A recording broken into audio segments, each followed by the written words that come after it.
Bonsoir à vous tous et bienvenue dans l'église des révélations. Une fois de plus, je suis parmi vous et je suis heureux, je me réjouis de pouvoir vous apporter des nouvelles révélations des saintes écritures de la Bible. Pour cela, ce soir, je vous salue au nom de notre Père éternel et je vous salue au nom de notre Sauveur et Seigneur Emmanuel le Christ, celui qu'on appelle Jésus. On sait que Jésus, c'est un nom, un prénom latin donné par les catholiques sur les Saintes Écritures.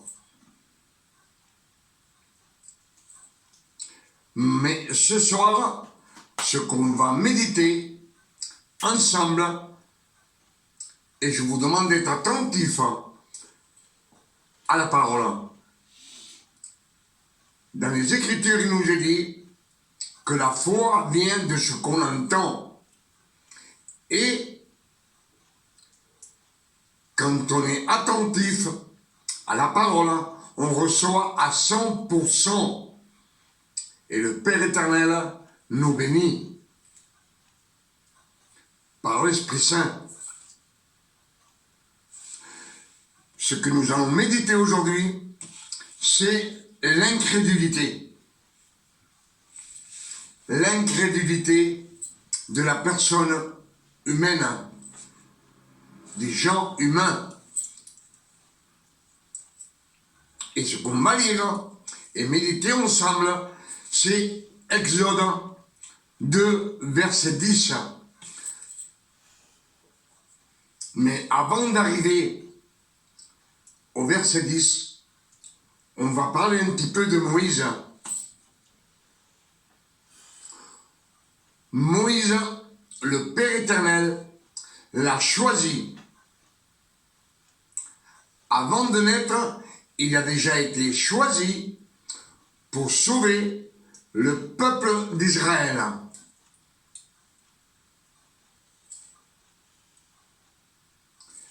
Mais, comme ils sont en Égypte, et il y a 430 ans, qu'ils sont maltraités par les Égyptiens, Pharaon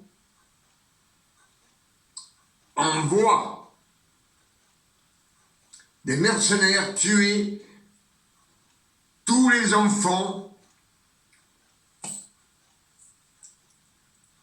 qui sont nés. Parce que le peuple d'Israël se multipliait et ils étaient plus nombreux que les Égyptiens. Et alors, la maman de Moïse, il le cacha. Il le cacha pour qu'on ne le tue pas pendant 3 mois.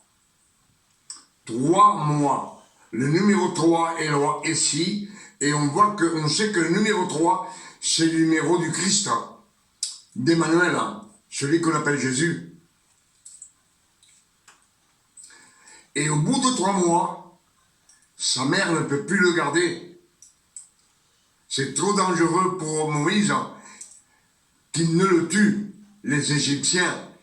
Et alors, elle fabrique un panier d'osier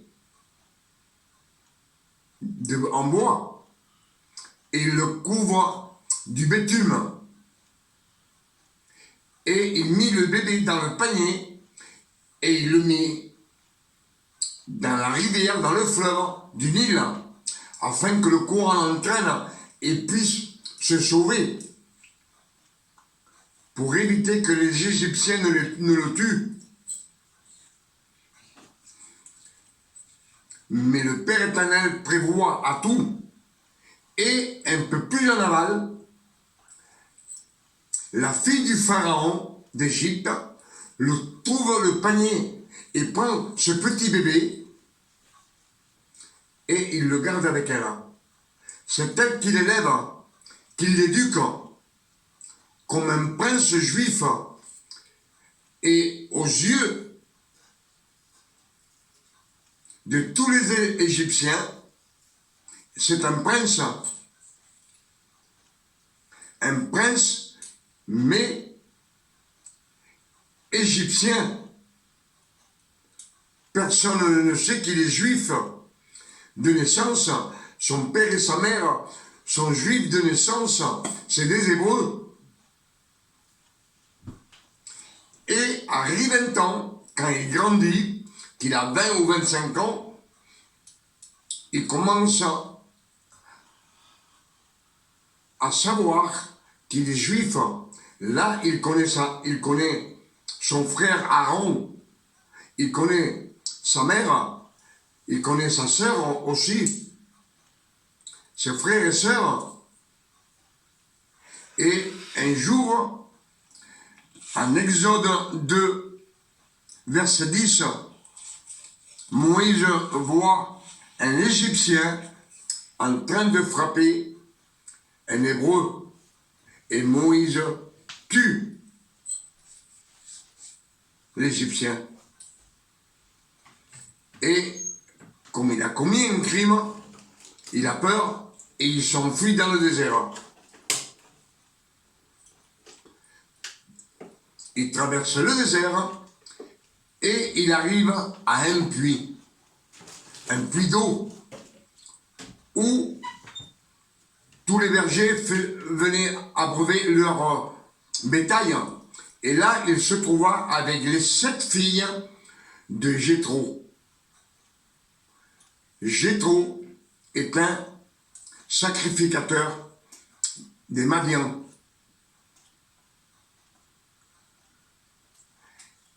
Et Moïse aida les 7 filles à abreuver leur bétail.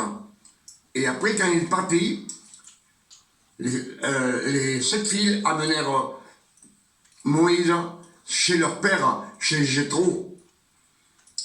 Et là, Moïse tomba amoureux de Zipporah.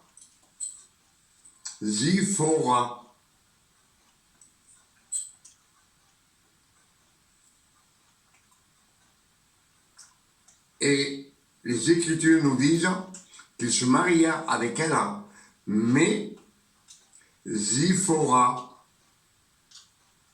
était une femme de couleur.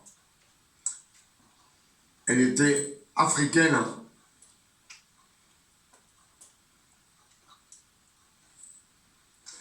Exactement, elle était, je l'ai noté parce que je ne m'en souviens pas souvent, elle était éthiopienne. La fille de Jéthro était éthiopienne. Elle était noire. Ça ne sert à rien, mais Dieu est omniscient, il sait tout. Et là, on va continuer. Il dit qu'un jour,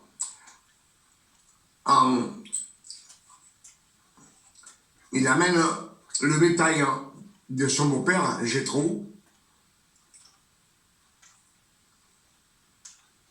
comme un berger, et il arrive au pied d'un mont, le mont Horeb, et il voit un buisson ardent. Et ce buisson ne se consumait pas. Et alors, Moïse s'approcha.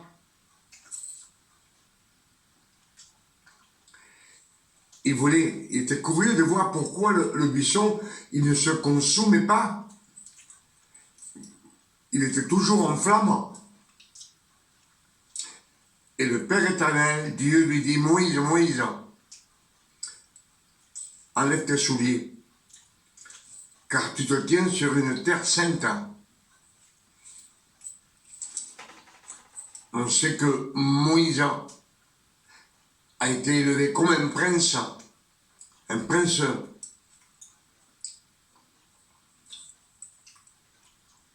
Et les princes, on sait bien que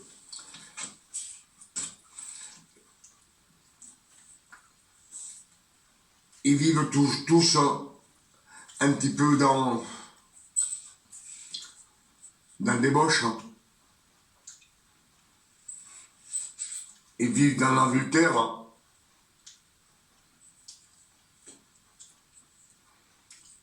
Ils vivent dans l'ivrognerie, dans les choses du monde. Et en plus, ils viennent de tuer un Égyptien.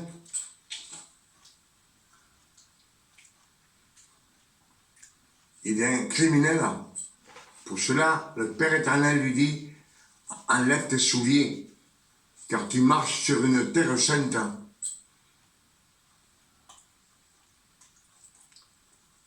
Moïse s'approcha et le Père éternel dit, je suis le Dieu d'Abraham, le Dieu d'Isaac et de Jacob, et j'ai entendu les gémissements de mon peuple qui sont en Égypte.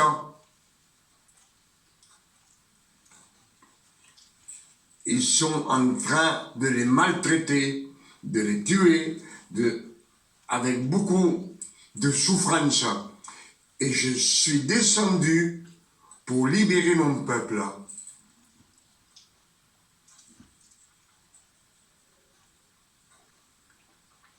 Et le Père éternel dit à Moïse, va et libère mon peuple de la main des Égyptiens. Et je les ferai monter dans un pays, dans un bon pays et vaste, un pays vaste, un grand pays, dans un pays où coule le lait et le miel, dans les lieux qu'habitent les Cananéens, les Phérésiens, les Hétiens, les Amoréens, les Héviens et les Jébusiens. Et quand tu sortiras, les Israélites d'Égypte, vous demanderez de l'or et de l'argent aux Égyptiens, et vous les mettrez sur vos femmes et vos enfants. On voit que là, le Père éternel, il a tout prédit, il a tout préparé, jusque après, quand Josué traverse le Jourdain, il prend possession de tous les pays qu'il y a de l'autre côté du Jourdain. Pourtant, du mont Horeb à Josué, il manque peut-être minimum 120 ans ou 130 ans. Mais tout a été planifié. Même qu'il lui dit, vous demanderez de l'or et de l'argent aux Égyptiens. L'or et l'argent, ils partent dans un désert où il n'y a personne, ils n'en ont pas besoin, mais le Père éternel, comme il est omniscient, il sait qu'ils vont fabriquer le veau en or. Un veau en or pour l'adorer. Et après, ils doivent faire l'arche de l'alliance qui représente Jésus, Emmanuel, le Christ, avec les deux chérubins qui gardent l'arche en or, tout en or, de l'or pur. Et là, Moïse dit au Père éternel, mais ils vont pas m'écouter. Le peuple d'Israël, il va pas m'écouter. Et le Père éternel lui dit, qu'est-ce que tu as dans la main? Il dit, un bâton. Moïse dit, j'ai un bâton. lance-le par terre. Il le laisse par terre et ça devient un serpent. Et le Père éternel, Moïse se retire en arrière parce qu'il a peur du serpent. Et le Père éternel lui dit, n'aie pas peur, prends-le par la queue. Il prend le serpent par la queue et dès qu'il le lève, ça redevient son bâton. Et Moïse continue, non, non, ils vont pas me croire, ils vont pas me croire.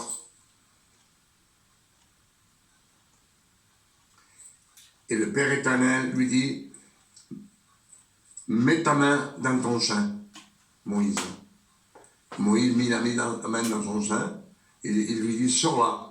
Il sort la main, et sa main est toute blanche comme neige, infectée par la lèpre.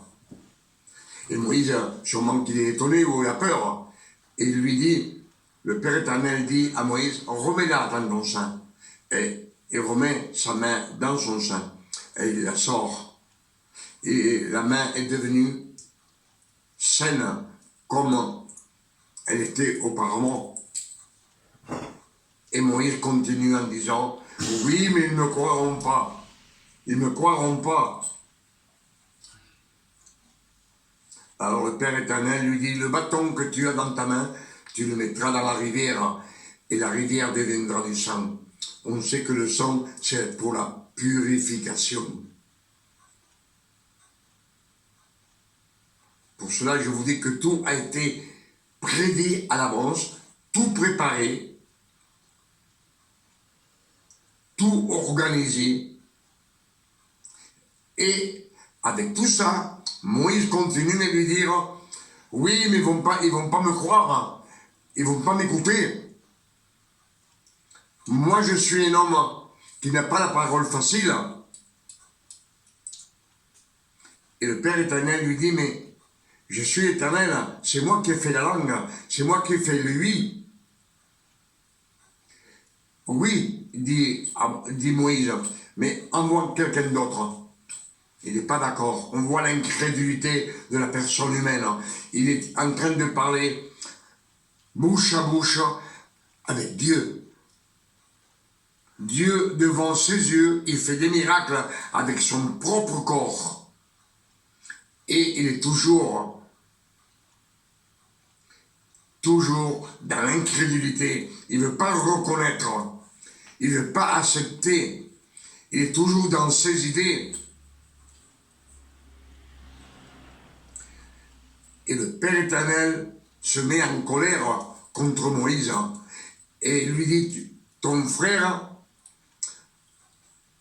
a le don de bien parler, alors je serai Dieu pour toi, par ta bouche, et toi tu parleras à ton frère, et ton frère parlera au Pharaon et aux Égyptiens et au peuple d'Israël. Et quand Moïse descendit du mont Horeb,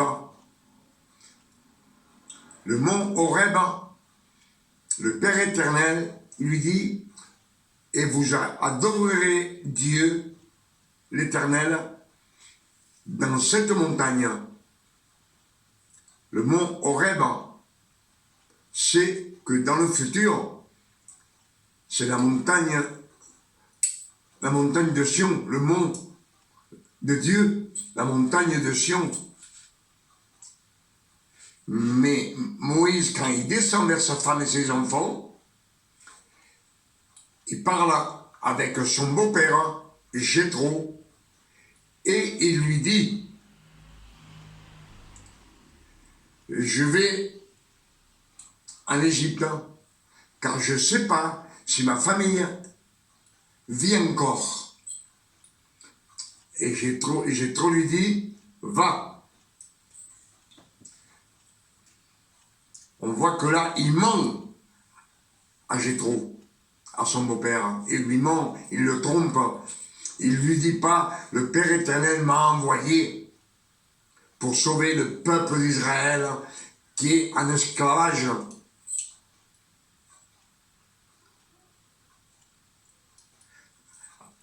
Et ça arrive à beaucoup beaucoup de personnes de nos jours, même qui croient en Dieu, mais la circoncision de la chair, ils ne sont pas capables de la faire. Ils écoutent, ils voient les Écritures, mais ça ne leur convient pas. Ils ne sont pas intéressés. Ce qui dit le Père éternel, qui c'est écrit dans les Écritures, ils préfèrent écouter ce que dit l'un, ce que dit l'autre, ce qu'il a dit le serviteur un tel, qui est fameux. Il est fameux.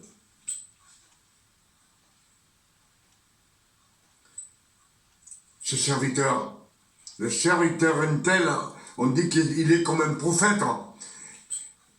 Et ils viennent, ils nous disent 4 conneries et on les répète. Mais ce qu'il y a dans les Écritures, on ne veut pas les écouter. C'est l'incrédulité qui est dans l'être humain.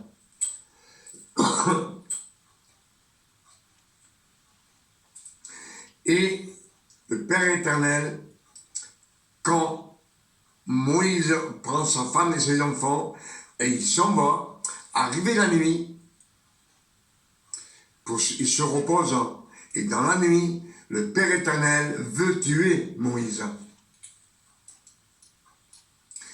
Et Zipporah, sa femme, son épouse, circoncit son fils, et le prépuce qu'il coupa et le jeta aux pieds de Moïse en disant « Tu es un époux de sang ».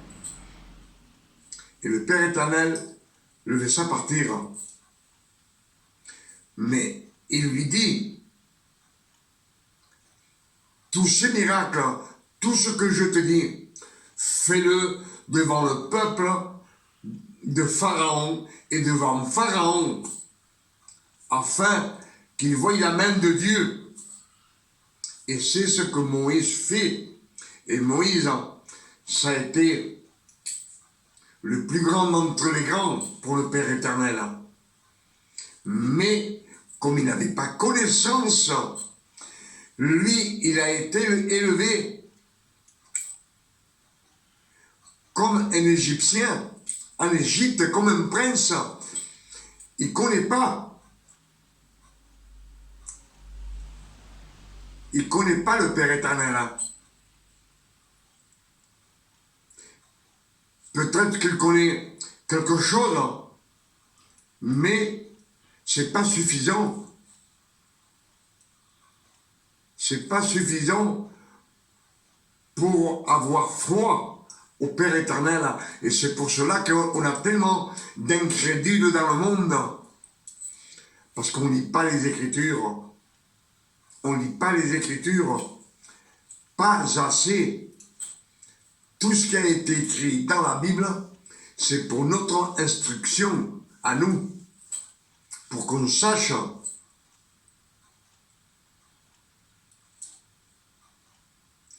Pour cela, quand je vous ai dit que la mère de Moïse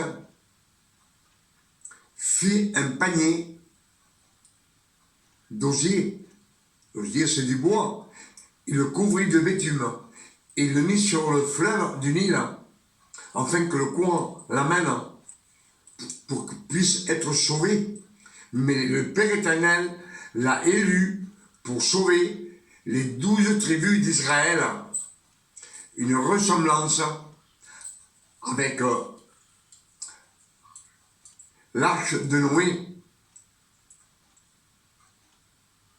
L'arche de Noé, à 3 étages, représente aussi Jésus, l'Emmanuel, le Christ.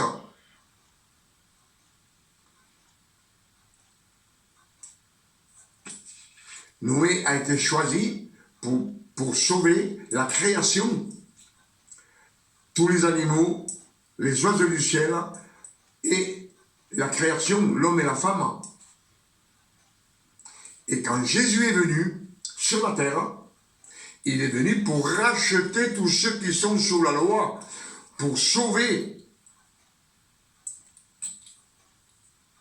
Voyez la ressemblance quand on connaît les Écritures, que le Père éternel nous donne des révélations.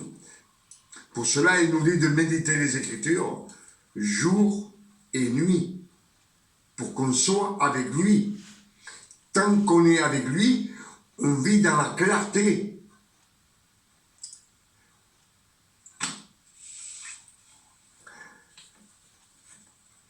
Puisqu'ils nous disent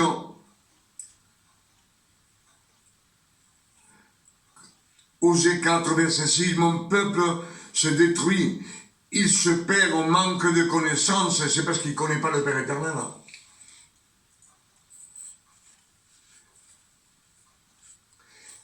Et Emmanuel, le Christ, nous dit, Jésus, celui qui me suit, ne marchera jamais dans les ténèbres, mais il aura la lumière de la vie. C'est la lumière de la vie qui nous éclaire. Je pense qu'on a médité beaucoup de choses, et je veux vous dire une chose, quand on connaît les Écritures, et qu'on les médite nuit et jour, on vit dans la clarté, comme je suis en train de vous expliquer, mais ceux qui sont dans les ténèbres, même qui lisent les Écritures, ils n'ont pas de révélation. Pourtant, les incrédules, ils savent lire et écrire. Tout le monde sait lire et écrire de nos jours, mais il nous dit bien, les évangiles, s'ils sont voilés, qu'on n'a pas de révélation, ils sont pour ceux qui périssent, pour les incrédules. Vous savez, dans cette salle où je suis maintenant, si on mettait la lumière et que dans un coin ou dans l'autre, il y ait des pierres précieuses, des perles et beaucoup d'argent, si quelqu'un rentre, il passe, il s'en va, il ne verra rien du tout. Mais si on allume la lumière, on va être éclairé et là, on va voir ce qu'il y a par terre, caché dans un coin. On verra les perles précieuses. Et c'est ce qu'on doit trouver, nous les fils de Dieu. Pour cela, le Père éternel nous dit, dans les Écritures, ne donnez pas les perles aux pourceaux. Pourceaux, c'est ceux qui croient pas en Dieu. Mais si celui qui ne croit pas en Dieu, c'est faute de connaissance. Faute de connaissance. Il y en a qui traduisent les Écritures, mais ils le font pour de l'argent, pour gagner de l'argent. Ils n'ont aucune révélation. Ils écrivent ce qui est écrit.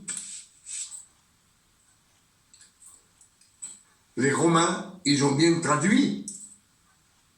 Les catholiques.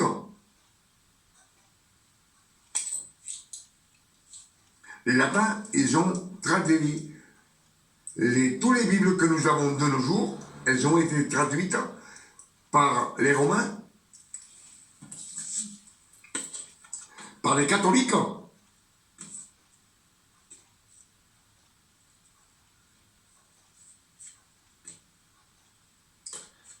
Et oui, et pourtant, ils n'ont aucune révélation.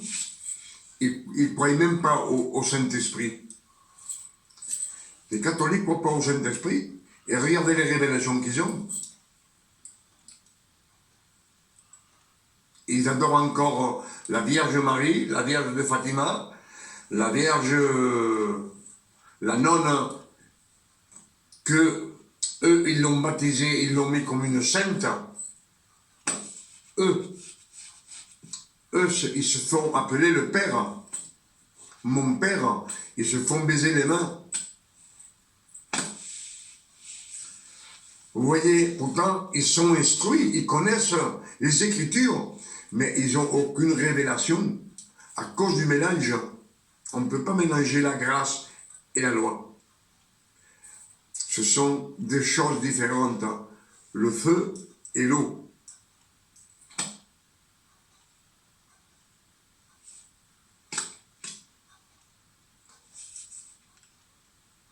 Si Paul nous dit que la lettre écrite sur des tables de pierre tue, ce sont les 10 commandements qu'on a dans le cœur. Tout le monde les connaît. Et il y a celui qui s'efforce pour les appliquer, ils sont séparés de Christ. C'est écrit et c'est comme ça. Pour cela, je sais pas ce que j'ai, après la grippe, j'ai le nez, on dirait que j'ai 1000 abeilles. Pour cela, je demande au Père éternel, au nom de notre Sauveur et Seigneur Emmanuel le Christ, celui qu'on appelle Jésus, qui nous donne beaucoup de révélations. Et si on a un bandeau dans l'intelligence, que cet ténèbre qu'on a dans l'intelligence qui nous l'enlève. Il faut demander au Père éternel de la sagesse et de l'intelligence, à savoir plus comme lui, il veut qu'on soit. Et moi, ce soir, je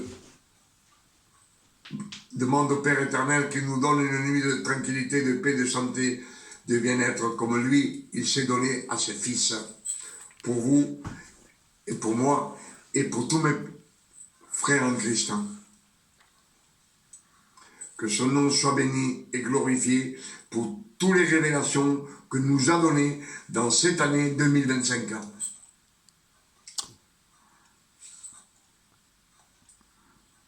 Loué et glorifié soit le nom de notre Père éternel sur la terre comme dans le ciel. Et moi je vous dis ce soir une bonne nuit à tous, pour vous et pour vos enfants. À demain, si Dieu le veut. Que Dieu vous garde et vous bénisse. Amen.